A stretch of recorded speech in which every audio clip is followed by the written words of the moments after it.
Good evening and welcome to another episode of Brett's Old Time Radio Show. Welcome to my home here in beautiful Lyme Bay. Thanks for joining us for our Tuesday adventure with Sherlock Holmes and Dr. Watson, and another late night visit to our dusty studio archives of old time radio shows right here at my home on the south coast of the United Kingdom. I'm Brett. I'm your host for our Nighttime podcast. Welcome to another episode. We've got Facebook, Instagram, YouTube.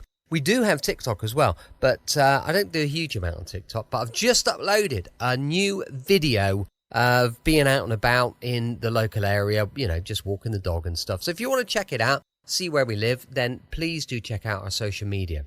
Got a supporter page at patreon.com/Sunday Night Mystery. If you could check that, that would be brilliant. Time now for our latest adventure with Sherlock Holmes and Dr. Watson. It's called Death in the North Sea, first broadcast on the 16th of June, 1947.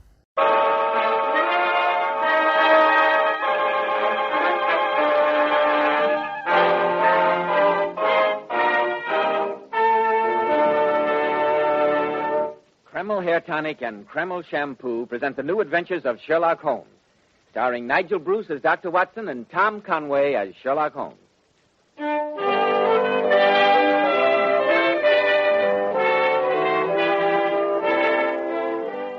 Now for our weekly visit to the famous chronicler of Sherlock Holmes, our good friend, Dr. Watson. Well, Dr. Watson, how are you this evening? Oh, in the best of spirits, Mr. Bell. Thank you. And you? Never better, thank you. And am I correct in deducing that faded old newspaper lying upon your desk has something to do with the story you're going to tell us tonight? Indeed, Mr. Bell. Here you are.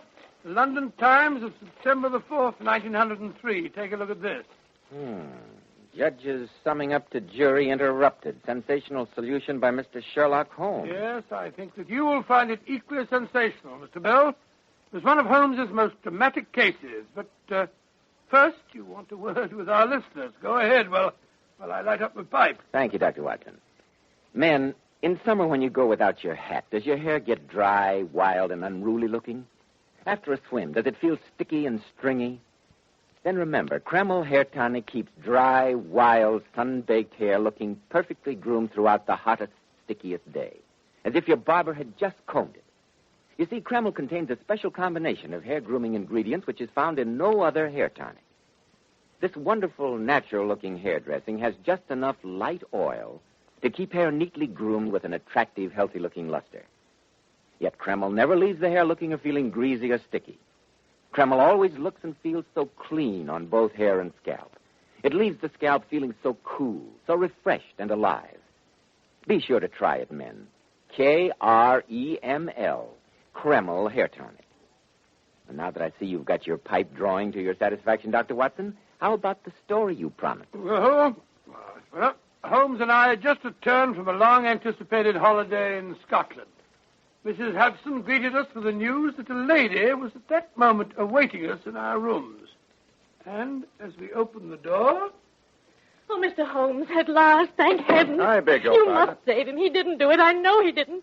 And they'll hang him. They'll hang him. No one in the world but you can help him now. Now, my dear madam, you must control yourself. I can't possibly help you until I know your problem.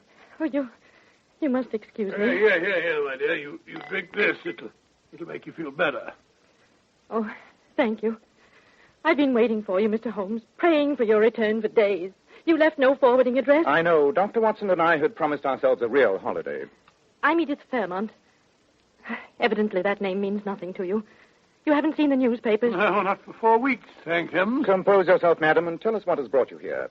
And remember that we know nothing beyond the obvious facts that you are in great distress and, from your peril, recently widowed. Well, I shall try to give you a clear account, Mr. Holmes. You're my one remaining hope. Some 10 years ago, I married Augustus Fairmont, a marriage which, I frankly admit, was forwarded more by my parents than by any wishes of mine. I was then only 18. Augustus was more than 20 years older than I. He was a diamond importer, and a very successful one. Our marriage was perhaps not an ideally happy one. But for 10 years, I did my best to be a good wife to Augustus. No, my dear. Just please continue, Mrs. Mrs. Fairmont. About a year ago, my husband took into partnership with him a young man of 32, Charles Rossiter. During the ensuing months, Charles and I fell in love, Mr. Holmes. But I assure you that both my self-respect And Charles's high sense of honor kept us from anything more than a declaration of that love. Oh, I beg you to believe that I'm telling you the entire truth. I'm sure you realize, Mrs. Fairmont, that that is the only thing to do. Yes, of course, of course. Charles wanted to discuss our problem with my husband, but I persuaded him to let me approach Augustus. But the result was as I had anticipated. Afterward, I met Charles for tea, as we'd agreed, to tell him what had happened.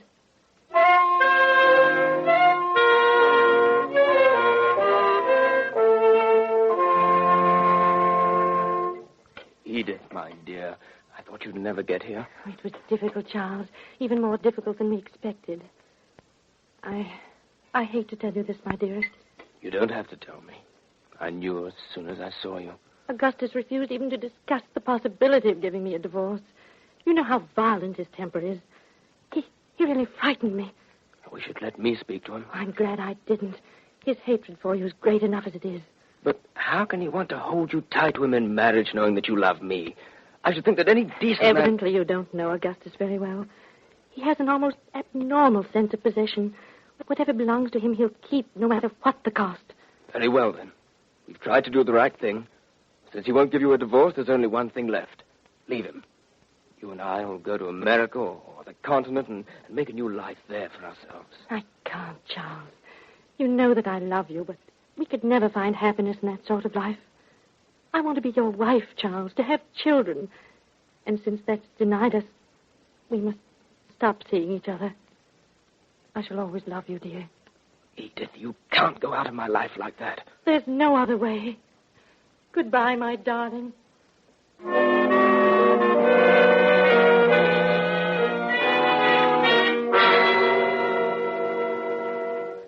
That was the last meeting I had with Charles, Mr. Holmes. I see.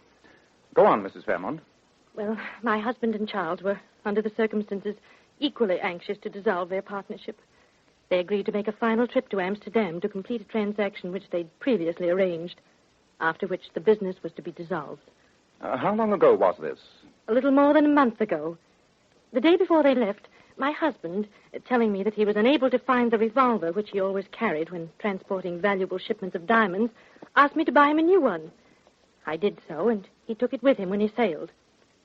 2 days later, having completed their business in Amsterdam, Charles and my husband started back to England aboard the night boat from Flushing.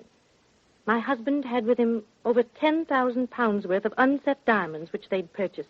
I assume, Mrs. Fairmont, that this part of your narrative is all hearsay. What I'm telling you now, I've learned from the police. Charles and my husband had adjoining cabins on the boat. It was a foggy night in the North Sea, and about midnight, a German gentleman in the cabin adjoining my husband's, on the other side from Charles's, heard the sounds of a violent quarrel between Charles and Augustus.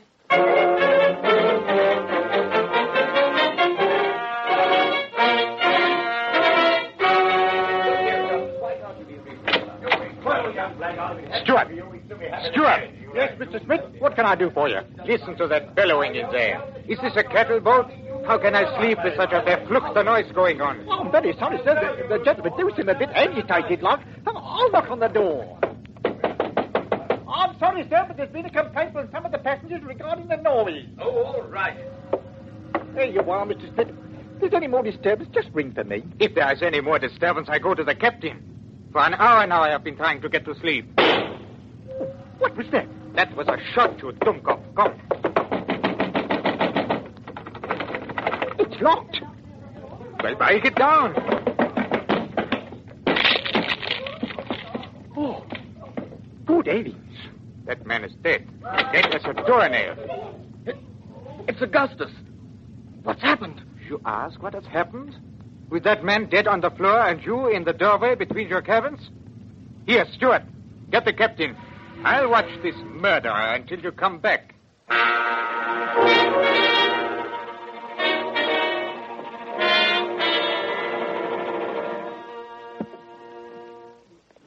There, Mrs. Fairmont. I can understand what a strain it must be for you to tell all this. Let me get you some aromatic... Oh, I'm all right, Dr. Watson. Thank you. Your husband had died instantly, Mrs. Fairmont? So the police said, Mr. Holmes. Apparently the revolver had been fired at very close range, directly into his head. They said he must have fallen dead on the instant. And the revolver? Well, it was gone, Mr. Holmes. The porthole which gave onto the sea was wide open. The police, of course, say that Charles threw the revolver out of the porthole after shooting Augustus. The bullet was a .32 caliber, the same as the one I had purchased at my husband's request. And what has Mr. Charles Rossiter to say? Well, what is there for him to say? Oh, quiet, Watson. Oh, I don't blame you for thinking that Charles is guilty, Dr. Watson. Everyone in the world thinks so. But I know that he isn't. He has sworn to me that it's a complete mystery to him, and I believe him.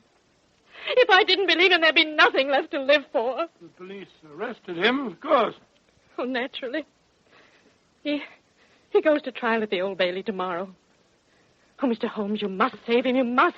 You're my only hope. No one else can do it. Say that you will. I cannot promise that, Mrs. Fairmont. I'll undertake the case, but you must understand that anything I discover, even though it may be evidence damning to Mr. Rossiter, will be turned over to the police. That's all I ask. I know he's innocent, and I have faith that you'll prove it. I beg you not to indulge in any false hopes, Mrs. Fairmont. I shall do my best to uncover the truth, but we have little time at our disposal. You omitted to mention what had happened to the diamonds. Were they found on your husband's person? Oh, I almost forgot. They seemed so unimportant. The diamonds were missing, Mr. Holmes. Huh? Missing? Oh. How do you account for that?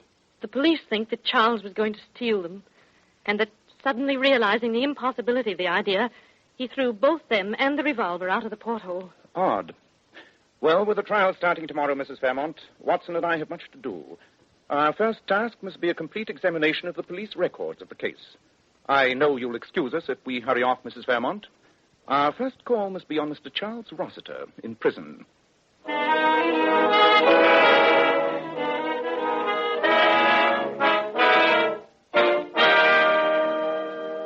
And as heaven's my witness, Mr. Holmes, I've told you and Dr. Watson everything I know.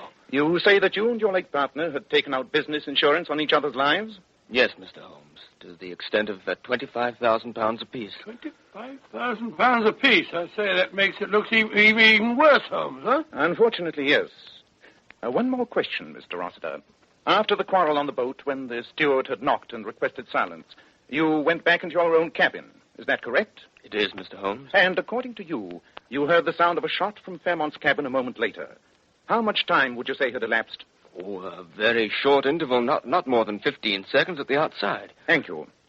Well, Mr. Rossiter, I'll do what I can, but... Oh, I know it's hopeless. I wouldn't believe the story myself if I heard it from someone else. Tell me, Dr. Watson, you're a medical man. Could I conceivably have had a lapse of memory? Could I have shot Fairmont without knowing anything about it? Well, it seems to me almost inconceivable. I never heard of a case of amnesia or loss of memory that began and ended all in the space of a couple of minutes. Well, come on, Watson. We must be going. Mr. Holmes, do you think there's any chance? Keep up your courage, Mr. Rossiter. There's always a chance. Water.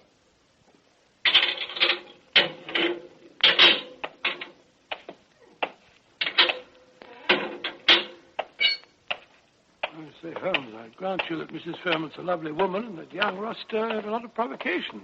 But why did you tell him that there was a chance? It hardly seems cricket to me. I told him that there was a chance, Watson, for the excellent reason that there is. Chance of what? Of acquitting Rossiter of a crime which he very obviously did not commit. What do you mean to say? Come along, Watson. We've no time to stand about arguing. Rossiter's trial opens tomorrow morning. And if we're to secure the evidence we need, you and I have our work cut out for us. Evidence? Evidence of what? Evidence to convince a jury. The sequence of events is obvious, but it'll require a continuous chain of proof to convince a jury of Rossiter's innocence. Innocence? On my soul, Holmes, I think you must be mad. Prosecution has an absolutely clear-cut case, and you go on practicing about Rossiter's innocence. If Rossiter didn't shoot Augustus Fairmont, somebody must have. Somebody did, Watson. And a devilishly clever plot he invented, too. But if we're to save Rossiter from hanging, it's up to us to prove it.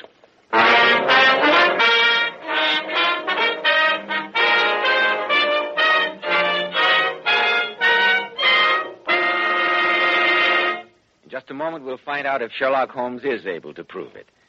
Men, on hot, sticky summer days, your hair needs extra special care. And when you buy a hair tonic, why not buy one that does lots more than keep your hair looking handsome? Why not get your money's worth and buy Kreml hair tonic? No other hair tonic keeps the hair more neatly groomed and attractive looking. Kreml gives hair such a handsome, clean-cut appearance. It keeps the hair perfectly groomed throughout the hottest, stickiest day. It never looks or feels greasy or sticky. In addition, Kreml is simply great to lubricate a dry scalp. At the same time, it removes itchy, loose dandruff and leaves the scalp feeling so clean, refreshed, and alive. No wonder Kreml is preferred among America's most prosperous men. Buy a bottle of Kreml at any drug counter. Ask for an application at your barber shop. Use this highly specialized hair tonic daily for better groomed hair, a more hygienic scalp. Kreml, Kreml Hair Tonic. Now, Dr. Watson, what steps did you and Sherlock Holmes take next to prove Rossiter's innocence? Well, Holmes and I hurried to the offices of Fairmont and Rossiter in Hatton Gardens. Assisted by Fairmont's chief clerk, a little dried-up wisp of a man, we spent the next hour in an intensive study of Fairmont's old checkbook stubs. There's no question of it, Watson.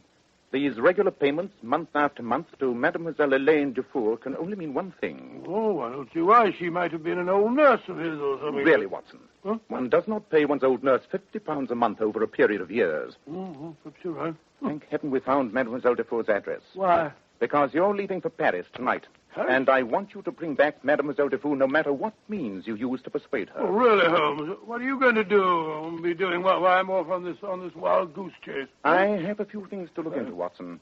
Quite a few things.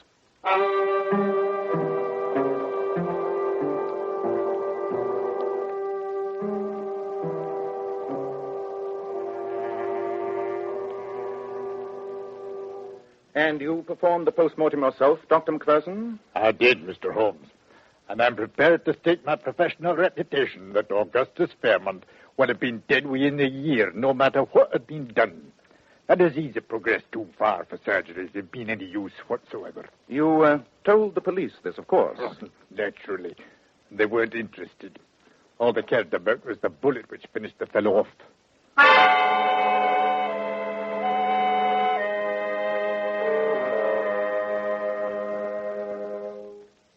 Of course, you understand, Mr. Holmes, that after the police had finished, this cabin was all straightened up. New carpet on the floor, everything ship-shape. Quite. And Mr. Fairmont's body was lying right here. Is that right, Stewart? It was indeed, sir, and a fair turn he'd given me, with half his head blown off. And this cabin and the adjoining one, occupied by Mr. Rossiter, are identical in every way? Yes, sir. Ah, I'd hoped to find something like this. What was that, sir? Take a good look at this, Stewart. I may need your evidence in court. This rather deep nick here in the lower part of the brass rim of the porthole. Oh, I see the nick all right, sir, but I'm blasted if I can make Just tell me one thing. After the tragedy, was any heavy object missing from Mr. Fairmont's cabin? Something heavy but fairly small? That's a queer thing, sir, now that you come to mention it. I reported to the chief steward that the heavy glass water bottle was gone when the police let me straighten up the cabin. But I didn't think nothing of it at the time, so except that maybe it got smashed in all the confusion. Thank you, Steward. Thank you very much indeed.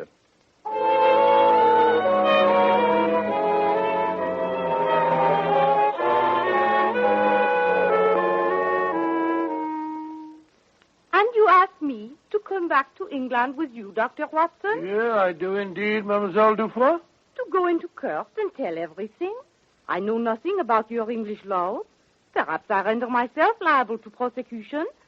All this for the sake of a man whom I have never seen. Not only for his sake, mademoiselle, but also for the sake of the woman who loves him. And, most important of all, for the sake of right and justice. To save a man from hanging for a crime that he did not commit. There's no way in which I can force you to come with me. I can only most earnestly beg you to do what we both know is the right thing. And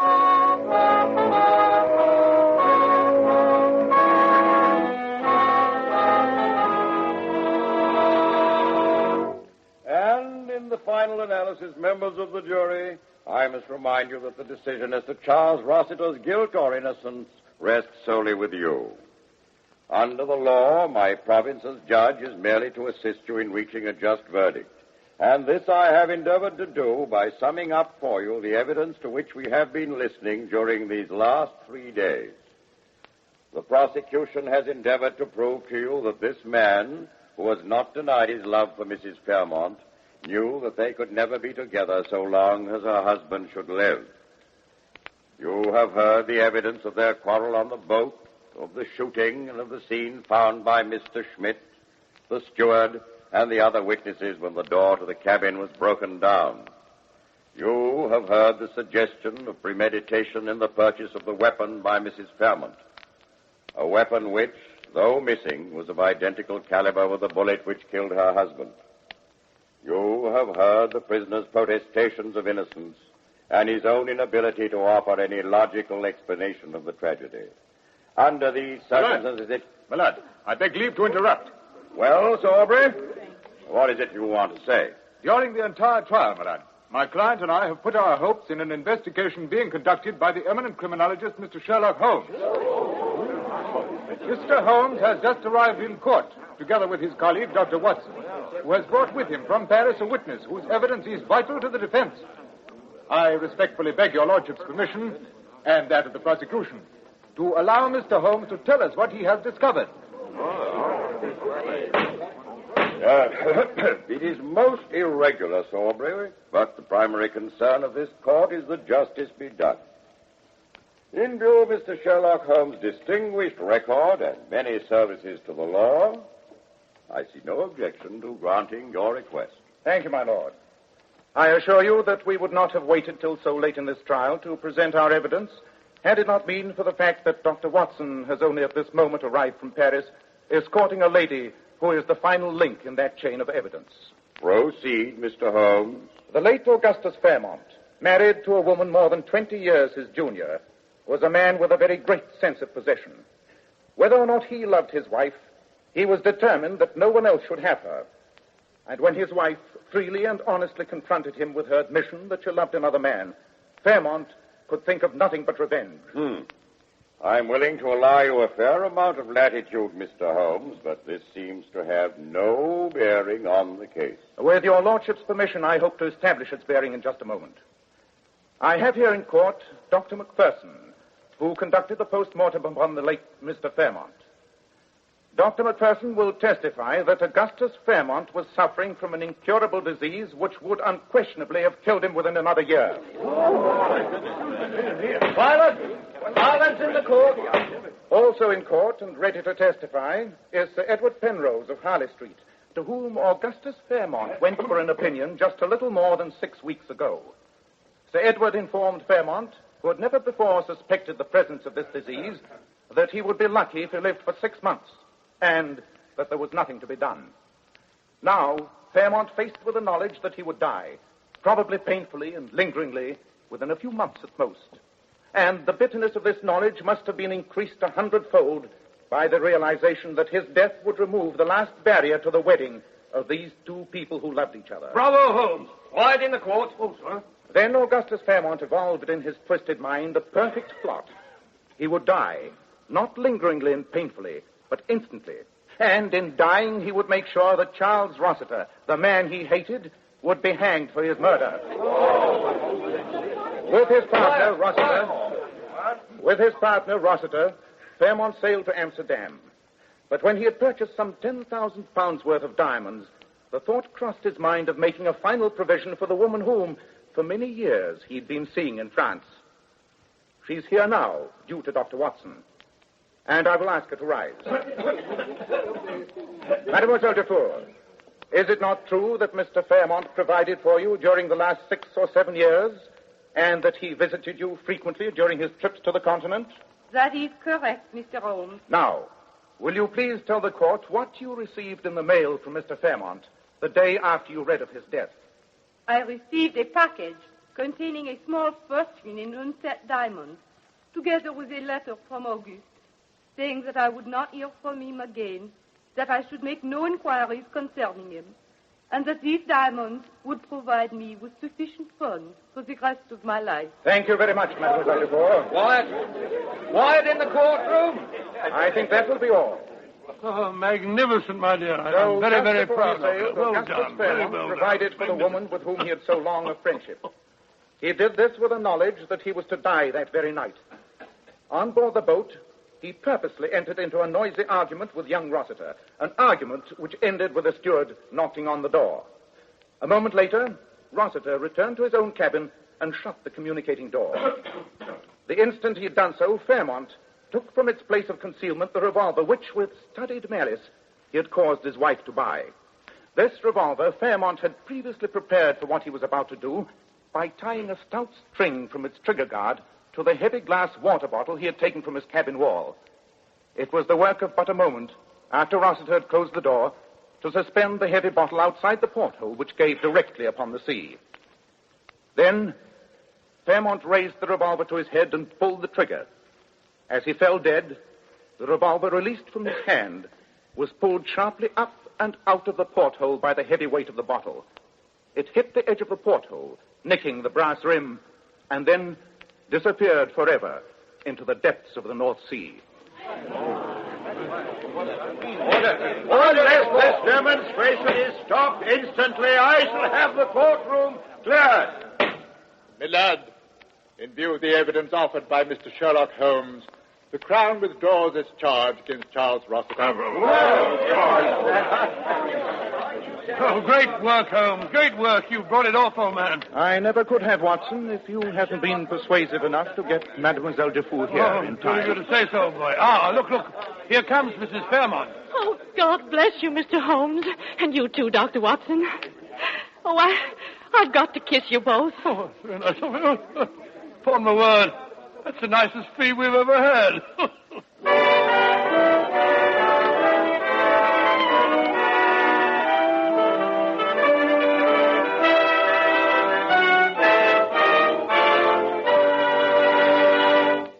Now, friends, our guest star, one of the greatest authorities on feminine beauty, that king of glamour, John Robert Powers. And you know, Mr. Powers is famous for his $1 million Powers models. Gorgeous girls you often see on magazine covers, in the movies, in exclusive fashion shows. Ladies and gentlemen, by special transcription, Mr. John Robert Powers. Good evening, friends. I have a little surprise for you this evening, as I brought along one of my most attractive Powers girls of all times, Ellen Allardyce. And perhaps we can get Ellen to tell us how she keeps her hair so bright and shining. Will you, Ellen? I owe all that to you, Mr. Powers. Do you remember how you told me to always wash my hair with Kreml shampoo? I certainly do, Ellen. I tell all my Powers girls to use Kreml shampoo.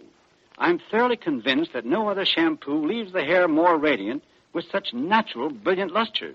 And Kreml shampoo keeps it that way for days. What I like about Kreml shampoo is that it never dries the hair.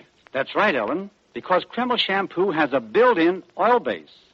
This oil base actually helps keep the hair from becoming dry and brittle. I know it. Kreml shampoo always leaves the hair so much silkier with a lovely natural satin sheen.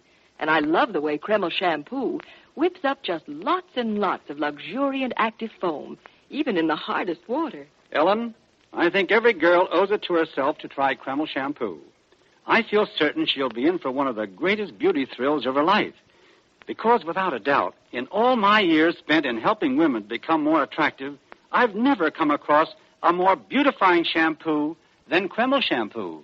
Many, many thanks to you, Mr. Powers, and to your very lovely Powers model, Miss Ellen Allardyce. Now, Dr. Watson, what about next week? Well, now, let me see. Next week, in answer to many requests, I think I shall tell you about the most gruesome and most horrifying experience that Holmes and I ever had. It concerns the frightening happenings at Stoke Moran, the home of Dr. Grimesby Roylott, and tells how Holmes solved the mystery of the death of one of Dr. Roylott's two daughters and prevented the murder of the other. I call it The Adventure of the Speckled Band.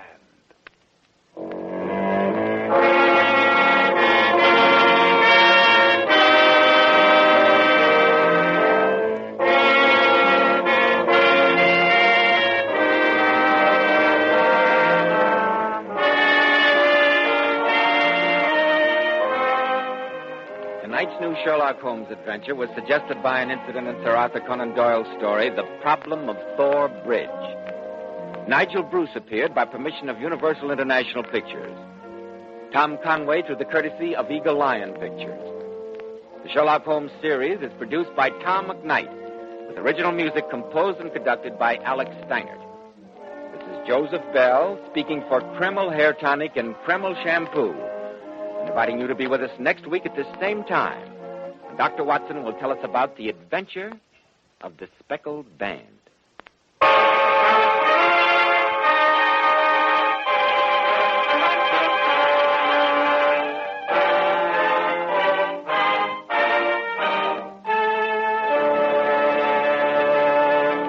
ABC, the American Broadcasting Company. Welcome back. Hope you enjoyed our latest adventure with Sherlock Holmes. And don't forget, we'll be back with more adventure tomorrow and the brilliant Rocky Jordan heading over to Egypt and the Hotel Tambourine. That's going to be going live at 5 p.m. GMT. As I mentioned earlier, we've got a supporter page, patreon.com/Sunday Night Mystery. But for now, thanks for listening. I'll be with you 7 days a week, each and every week, and I'll see you tomorrow on Brett's Oldtime Radio Show. Love you. Bye. Check out our fabulous new podcast, Sunday Night Mystery, every Sunday at 3 p.m. GMT. We delve into unsolved mysteries with gripping tales, thrilling theories, and captivating investigations. From infamous cases to lesser-known mysteries, each episode promises suspense and intrigue. Join the conversation and subscribe now on your favorite podcast platform. Sunday Night Mystery, every Sunday from 3 p.m.